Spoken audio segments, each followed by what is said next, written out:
ஹாய்மா வணக்கம். 11th standard exercise 11.5ல first sum எக்ஸை பொறுத்து தொகையிட சொல்லியிருக்காங்க. X cube plus 4 into x square minus 3x plus 2 by x square. இதை இன்டகிரேட் பண்ண சொல்லியிருக்காங்க. தொகையிடனா முன்னாடி இன்டகிரேஷன் போட்டுக்கலாமா, பின்னாடி டிஎக்ஸ் போட்டுக்கலாமா. இங்கே பைன்னு ஒன் டைம் வந்துருச்சு அப்படின்னு சொன்னால் நம்ம டிஎக்ஸ்னு போட்டுக்கலாம். ஏன்னா இங்கே பை எக்ஸ் ஸ்கொயர்ன்றது எல்லா உறுப்புகளுக்கும் சொந்தமாக இருக்குது. பட் தனித்தனியாக போடும்போது எப்படி போடணும், இல்லைன்னா பிரித்து போடும்போது எப்படி போடணும் அப்படிங்கிறத உங்களுக்கு நான் சொல்லிடுறேன். ஸோ பை போட்டாங்கன்னா இன்ட்டு டிஎக்ஸ் இங்கே காமா போட்டிருக்கோங்க. இப்போது மேலே எத்தனை உறுப்புகள் இருக்குதுன்னு பாருங்கள். 1 2 3 4. எப்படி இந்த உறுப்புகளை கவுண்ட் பண்ணணும் அப்படின்னு சொன்னால், நீங்கள் 7th படிச்சது தான் எத்தனை உறுப்புகள் இருக்குது, எத்தனை இது ஒரு படி பல்லுறுப்பு கோவையா, இல்லைன்னா ஓருறுப்பு கோவையா, ஈருறுப்பு கோவையா, பல்லுறுப்பு கோவையா அப்படின்றதெல்லாம் 7th 8th படித்தது. திருப்பி சொல்கிறேன். ப்ளஸ்ஸுக்கு முன்னாடி ஒன்று இருக்கிறது ஒரு உறுப்பு, அதுக்கப்புறம் 2வது உறுப்பு மைனஸ் 3வது உறுப்பு ப்ளஸ் 4வது உறுப்பு. அப்போ ஒரு ப்ளஸ்ஸும் மைனஸும் வச்சு அதுக்கு முன்னாடி இருக்கிறது பின்னாடி இருக்குது பாருங்கள். இப்போ நடுவில் அங்கே பெருக்கல் இது ரெண்டையும் சேர்ந்து ஒரு உறுப்பு.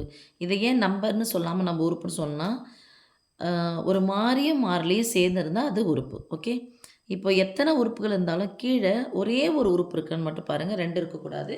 ஒன்றே ஒன்று இருந்துச்சுன்னா அந்த எல்லாமே எடுத்து இந்த எக்ஸ் ஸ்கொயரானது இதுக்கு சொந்தம், இதுக்கு சொந்தம், இதுக்கு சொந்தம், இதுக்கு சொந்தம். ஸோ தனித்தனியாக எழுதிக்கலாம். Integration x cube by x square, integration தனியாக இதெல்லாம் டிஎக்ஸும் தனியாக எழுதிக்கலாம். இன்ட்டு டிஎக்ஸ் ப்ளஸ் 4 மாறிலி வெளியே எடுத்துடலாம். இல்லை மீன்ஸ் நான் அப்படியே வைக்க போகிறனாலும் வச்சுக்கோங்க, ஒன்றும் பிரச்சனை இல்லை. 4 integration x square by x square into dx minus 3ன்றது மாறிலி வெளியே எடுத்துக்கோங்க. Integration 3 into integration x by x square into dx plus integration 2 by x square into dx. Miss இவ்வளோ பெருசு போடணுமா, நமக்கு டைம் வேஸ்ட் அப்படின்னு சொன்னால் இப்படி போட்டுக்கலாமா? ஸோ தெரியாத குழந்தைங்க கொஞ்சம் ப்ராக்டிஸ் பண்ணுறது வரைக்கும் இப்படி போட்டு பழகுங்க. மற்றவங்க இப்படி போட்டுக்கலாம். X cube by x square plus 4 into x square by x square minus 3 into x by x square plus 2 by x square. இப்போ பைன்னு தனித்தனியாக வந்துருச்சு. அதனால் என்ன பண்ண போகிறோம், இன்ட்டு டிஎக்ஸ்னு போட போகிறோம். நான் ஒரே ஃபுல்லாக பொதுவாக போட்டால் டிஎக்ஸ் போட்டுக்கோங்க. தனித்தனியாக போடும்போது என்ன பண்ணோம், ஏன்னா இத்தனை உறுப்பு தனித்தனியாக பிரிஞ்சிடுச்சு. இப்போ இத்தனை உறுப்புக்கும் இது ஒன்று இருந்துச்சு, அதனால் காமாங்க டிஎக்ஸ் போட்டுருவோம். இப்போ தனித்தனியாக பிரிஞ்சிடுச்சு. அப்போ இதுக்கும் ஒரு வேளை நீங்கள் ப்ராக்கெட் போடாமல் விட்டிங்கன்னா அந்த டிஎக்ஸ் ஆனது இதுக்கு மட்டும்தான் சொந்தம் அப்படின்ற மாதிரி ஆகிடும். So bracket must. ஓகே, இப்போது அடிமானங்கள் ஒரே மாதிரி இருந்து அடுக்கு நடுவில் வகுத்தல் வந்துச்சுன்னா அடுக்குகளை என்ன பண்ணிக்கணும், கழிச்சிக்கணும். அதாவது வகுத்தல் என்னதுன்னா தொடர் கழித்தலின்னு சுருக்கம். பெருசில் சின்னதை கழிக்க போகிறோம், அவ்வளோதான். எக்ஸின் அடுக்கு 3லேருந்து எக்ஸின் அடுக்கு 2 கழிச்சா எவ்வளோ, எக்ஸின் அடுக்கு 2லேருந்து எக்ஸின் அடுக்கு 2 கழிச்சா எவ்வளோ, எக்ஸின் அடுக்கு 0ன்னு வரும். So anything power of 0 = 1. அடுத்து இங்கே அடுக்கு என்ன இருக்குது, 1. இங்கே தான் நான் போய் கழிக்க போகிறேன். எக்ஸின் அடுக்கு 1லேருந்து எக்ஸின் அடுக்கு 2 கழிச்சிடுங்க. ஒரு வேலை நமக்கு மிச்சமாகும். இங்கே எக்ஸே இல்லை, அப்போ எக்ஸ் பவர் 0ன்னு அர்த்தம். ஆமாம் தானே, ஒன்றுமே இல்லைன்னா எக்ஸ் பவர் 0ன்னு அர்த்தம். Anything power of 0 = 1. அப்போது 1 மேலே எடுத்துகிட்டு போயிடு இன்ட்டு இது மேலே எடுத்துகிட்டு போய் என்ன வரும், எக்ஸ் பவர் -2ன்னு வந்துடும். ஓகே, இன்டகிரேஷன் எக்ஸ் பவர் 3லேருந்து 2 கழிச்சா 1 ப்ளஸ் 4 இன்ட்டு எல்லாமே கேன்சல் ஆகிடுச்சுன்னு அர்த்தம் 1 மைனஸ் 3 இன்ட்டு எக்ஸின் அடுக்கு 1லேருந்து 2 கழிச்சா 1 பெரியனுடைய குறி minus plus 2 into X power அடுக்கு மேலே வந்துச்சுன்னா என்ன வந்துடும் சாமி, மைனஸ் வந்துடும் இன்ட்டு டிஎக்ஸ். ஓகே, அடுத்தது இன்டகிரேஷன். இப்போ என்னென்னா இந்த எக்ஸுக்கும் இன்டகிரேஷன் டிஎக்ஸ் சொந்தம், இந்த 4க்கும் சொந்தம், இந்த 3க்கு இது எல்லாத்துக்குமே சொந்தம். ஸோ ஒரு உறுப்பு எடுத்து தனித்தனியாக போட்டால் டைம் வேஸ்ட் ஆகிடும். ஒரு 2 மார்க் கொஸ்டினுக்கு அவ்வளோ டைம் வேஸ்ட் பண்ண வேண்டிய அவசியம் இல்லை. அதனால் எக்ஸின் அடுக்க 1 தொகைப்படுத்தினா என்ன வரும், தொகைப்படுத்திடலாமா அப்படியே, ஈக்குவல் டு தொகைப்படுத்தும் போது என்ன பண்ணோம், அடுக்கு +1 இருக்குதா, அடுத்த நம்பர் என்ன வரும், 2 வந்துடும். மைனஸ் இருந்துச்சுன்னா ஒரு வேளை -2 இருந்துச்சுன்னா அதுக்கு முன்னாடி இருக்க நம்பர், ஏன்னா அதுதானே வரும், சின்ன நம்பர் வரும், +1 -1. சாரி அடுத்த நம்பர் மீன்ஸ் இந்த பக்கம்.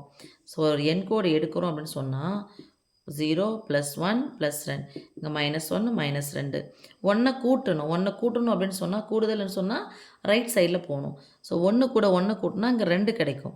-2 கூட 1 கூட்டினா கிடைக்கும் -1 கிடைக்கும். ஓகே, அப்போ மைனஸ் வந்துச்சுன்னா குறையும், ப்ளஸ் வந்துச்சுன்னா எகிரும். எக்ஸின் அடுக்கு 1 இருக்குன்னா 1 கூட 1 கூட்டினா 2. அப்போ எக்ஸின் அடுக்கு 2 பை அடுக்குன்னா புறமும் அதே தானே. So integration x power n equal to n into dx equal to x power n plus 1 by n plus 1 plus c. இதுதான் ஃபார்முலா. ஸோ அடுக்கு வந்து 1 என்னன்னு இருக்குதுன்னா அது கூட 1 கூட்டிக்கோங்க, அவ்வளோதான். மேலே என்ன போடணுமோ அதுதான் கீழே போட்டுக்கணும். ஓகே ஓகே, இப்போ ப்ளஸ் 4 மாறிலி அப்படியே இருக்கும். dxஐ தொகைப்படுத்தினா கிடைக்கும் x மைனஸ் 3 இன்ட்டு இப்போ தான் பார்க்கணும் என்ன ஆகிடும். இது ஃபுல்லாக என்ன ஆகிடுமா 0 ஆகிடும்ல. அப்போ 0 ஆகக்கூடாது. அப்போ 0 ஆகக்கூடாதுன்னா இதை அப்படியே வேணால் போட்டுக்கோங்க. இந்த பக்கம் ஒன்றா இதிலேருந்து கழிச்சிங்க, கன்ஃபியூஸ் ஆகிட வேணாம். 2 இதிலேருந்து 1 கழிச்சிடலாம். 2லேருந்து 1 நீங்கன்னா ஓகே. ஸோ 1/xனே போட்டுங்க. ஏன்னா 1 கூட்டும் போதுனா வந்துடும் 0 வந்துடும். ஸோ 0 வரக்கூடாது. அப்போ என்னது 3/x, அதாவது 3 × 1/x. அப்போ 1/x அது மாதிரி அடுக்கு 0வாக வந்துடுச்சுன்னா அது log x. ஸோ அடுக்கு 1 இப்போது 1/1 + xன்னு இருக்குன்னு வச்சிங்களா. இதனுடைய அடுக்குனாது 2 உறுப்புகள் வந்து அடுக்குனாது 1 மேலே வந்துச்சுன்னா அது 1 + x பவர் -1ன்னு வரும்.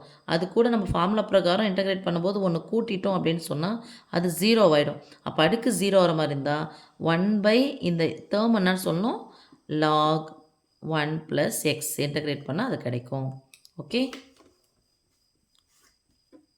இப்போது 3 × 1/x என்னன்னு சொல்லுவோம் log x ப்ளஸ் 2 × இதே தான் எக்ஸின் அடுக்கு -2 + 1 பை -2 + 1 ப்ளஸ் சி. அதுதான் இப்போ தான் என்கோட்டில் உங்களுக்கு சொல்லி கொடுத்தேன்.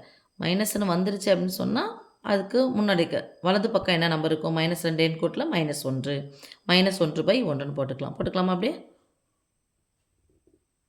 எக்ஸின் அடுக்கு -1/-1 that is equal to x² 2 plus 4x minus 3 into log x.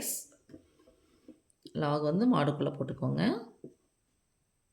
Plus into minus -2 எக்ஸின் அடுக்கு -1 நம்ம என்ன சொல்லுவோம் 1/xன்னு சொல்லுவோம். 1/xன்னு வந்துருச்சுன்னா log x. இங்கே இருக்குதுன்னு சொல்லும்போது அது கீழே வந்துடும். அப்போ 2/xன்னு போட்டுக்கலாமா. 2 × 1/x அதான் 2/x ப்ளஸ் சி. இது அடுக்கு பிரகாரம் எழுதணும்னா அடுக்கு 2 அடுக்கு 1 அப்புறம் இதில் இருக்குது இந்த முன்னாடி எடுத்து வந்தால் சரி எப்படி எதனாலும் சரி. ஆனால் கடைசியில் சி போட்டுக்கிட்டால் ஓகேவாயிடும். ஓகேம்மா, தேங்க்யூ.